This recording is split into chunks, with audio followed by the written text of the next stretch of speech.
So everyone, and welcome to How Good is Umika? So for a lot of people that are playing on the Japanese server right now that have come from the North American server, of course this will be a character that you're looking for immediately to add to your roster, because this is the first like 5-star free-to-play character that you're probably gonna get as an NA refugee, because it's a welfare character. You're gonna basically just be given her at 4 slots, basically a free 5-star 4 slot, which is really good.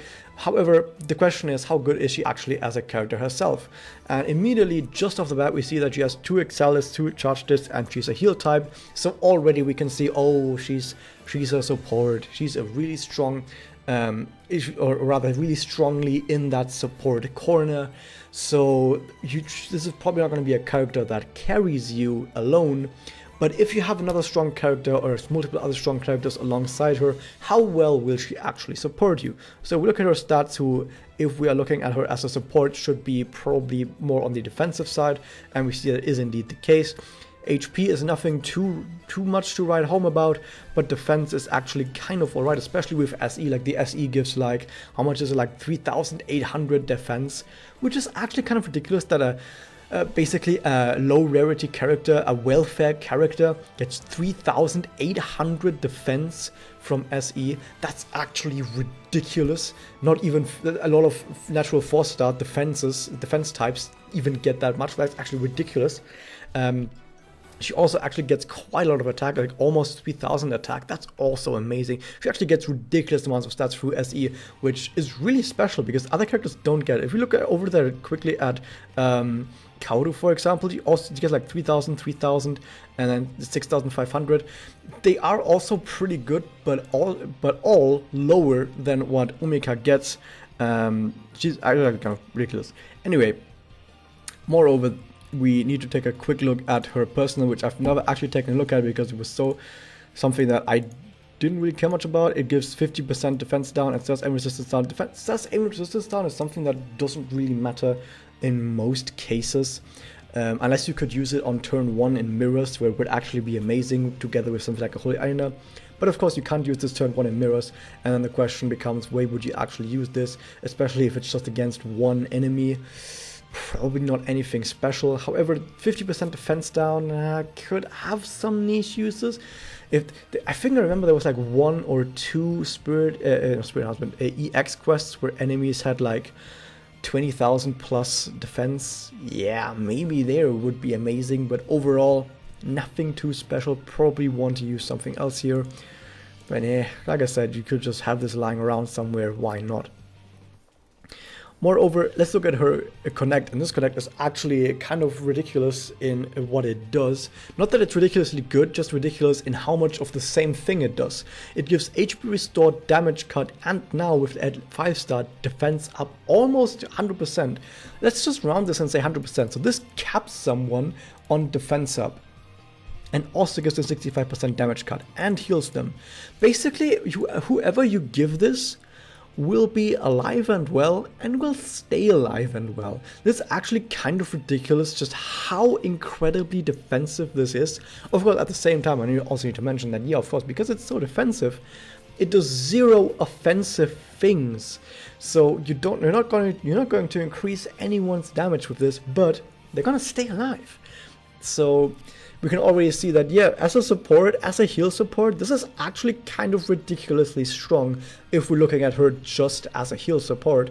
But we're also noticing that if you try to do anything other than being a heal support with her, at least on her connect, doesn't really do much. Then we take a look at her Magia.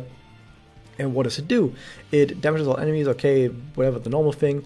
And then it also heals all allies and removes status ailments. These status ailments removal won't come in handy that often, especially because a lot of really strong status ailments will hurt you immediately. For example, damage over time ailments like Curse or Burn, they will hurt you at least once before it's even your turn. Like, it's the enemy's turn, the enemy afflicts you with a Burn, for example, and then it ticks once, and then it's your turn again.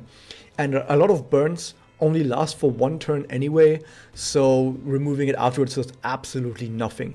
And if it's a stun, for example, or like, for example, an incapacitate effect like Charm or Bind, guess what? you're not going to be able to draw their discs anyway or use their discs if you're removing their status ailments with the Magia. So it also doesn't actually do anything about that whatsoever. The only place where it actually works is if you're using it to remove a status ailment that might make you miss, like darkness, for example, like fog, like dazzle, for example. You could remove any of those. I don't know about the healing, but the thing is, for example, an effect like dazzle makes it so you can't get healed, but there is a heal on there as well as the remove status ailments.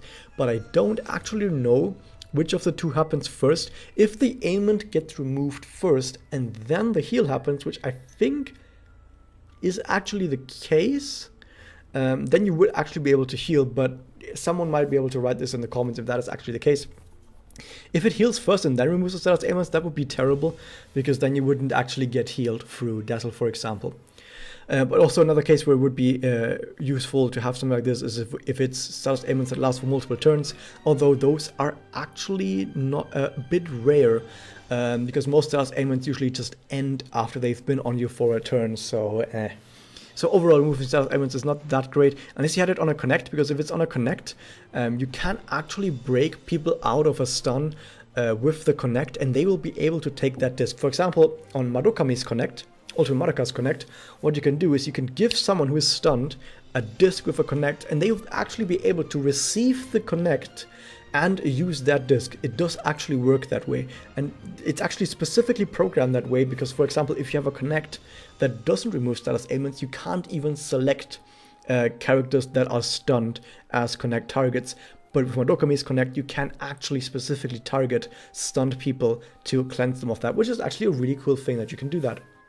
But yeah, on a Magia, not actually that amazing, but at least it heals everyone by like 30% at Magia level 5, which isn't that much, and it's like the only thing it does, which I think this is the biggest weakness, in my opinion, that Umika has, is that her Magia is actually terrible, because the heal isn't that great. I mean, if you can spam it, sure, it's fine, but the really big part about that's sort of missing about her Magia is that while her connect makes it so people stay alive, staying alive, her Magia doesn't do that. Her Magia doesn't actually make sure that people stay alive, because it doesn't give either damage up or a damage cut or defense up, which is actually rather important. Like, for example, the main reason why double Madoka works so well is because you get to stack defensives up with the Magia. You get to stack those defensives up, making it so enemies do a lot less damage to you. But what will happen on really powerful EX challenge quests, people just two-shot you from full health if you don't have defensives up. So what I do in those challenge quests is I rotate meteor rains. By rotating meteor rains, the enemy's damage gets lowered, and therefore you actually get to stay alive. However, on a turn where I don't have a meteor rain up, I might just get two-shot from full health, even on a character who is a little bit more tanky. And that is why usually it's rather important to have something like a Magia that gives you a damage cut or a defense up over multiple turns. So even if you have a turn where you don't have something like a Meteor Rain up, you actually get to survive. But this Magia does none of that, so you might just heal someone to full, and then suddenly the enemy Kyoko buffs herself with blast up, as she usually does in EX challenge quests, and then just two-shots your Uriachi, for example, and you feel really sad, which wouldn't be the case, of course, if there wasn't defensive on the Magia. The double also doesn't really do much more at all. The fact that the HP restore goes up only by 3%, about 3%, actually it's like 5%, it goes up by 5% on Doppel. That's kind of ridiculous just how bad that is. It's actually ridiculous just really how terrible the Doppel is over the Magia. You would basically always want to use the Magia unless you don't care for the heal. But let's take a look at the Spirit Enhancer. We've got a low regeneration, okay. We've got a defense up, which is actually rather interesting that there is actually a rather strong defense up on here, because you actually do get quite a lot of defense at level 5, at rarity level 5, which with SE. So you do actually get to quite a lot of defense with this passive, which is really good, so that Umika can stay alive. So at least she herself will be able to be staying alive a lot longer, even though at least with Magia she can't do that for others, but at least with her Connect she can do that. What else does she have? Not really anything too special. I mean, yes, Skill Quicken 15% can be amazing sometimes, but 15% is such a low chance. It happens like once in 6 to 7 turns maybe, which isn't a whole lot. I mean, yeah, it might get you a Meteor Rain back sooner, and you would definitely play a Meteor Rain on Umika. But overall, it's just a little thing that's like neat, but nothing too amazing. If it's like something else, for example, MP regeneration, I think would actually like more. Damage chance of skill seal on attack probably won't do anything, because the thing is, skill seal is a status ailment on the EX challenge quests, where skill sealing might actually make a difference. Guess what? Enemies are very likely to actually have status ailment resistance, so this probably wouldn't even be able to hit. But at least it's something. More importantly though, you got status ailment resistance up and anti-bind, so it looks like she herself actually does have some staying power with defense and with the ailment, with the anti-bind. So she herself can actually stay alive, and with the Connect can at least keep one other person alive. So overall it seems like she's actually doing a really good job. And there's one thing I skipped over, of course, which is the active, which is kind of terrible in 99.99% of cases. And in the other 0.01% of cases, sure, it might do something. But yeah, overall, I would say that Umika, she can still do pretty well just by the sheer force of her having some stats. Like if you're a fresh account, she's going to be a 5-star with 4 slots that you can give some Memoria to, so she'll actually just have more stats than a bunch of your other characters. And just by virtue of that, she might be rather helpful. But overall, even though she herself has quite a bit of staying power and her Connect does quite a lot, she has quite big windows and blind spots where she's not able to keep people alive. She doesn't give you that big care package of keeping the entire team alive. She only really saves singular people, but at least those singular people that she keeps alive, they're gonna stay alive, because that Connect is potent. That Connect is absolutely potent. So yeah, she's like a single target healer. Basically everything that I've said, right? She's a single target healer, basically. I mean, single target defender, single target keep alive person. You know what I mean.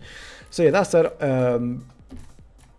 Still make sure to pick her up. Definitely, if you have like one other really strong character, you can like play that other strong character together with Umika to make sure that you can keep that character alive. But if you play like a 5-man team, probably not that great. But yeah, that was that. Hope you guys enjoyed this. Hit that subscribe button. I'll see you guys next time.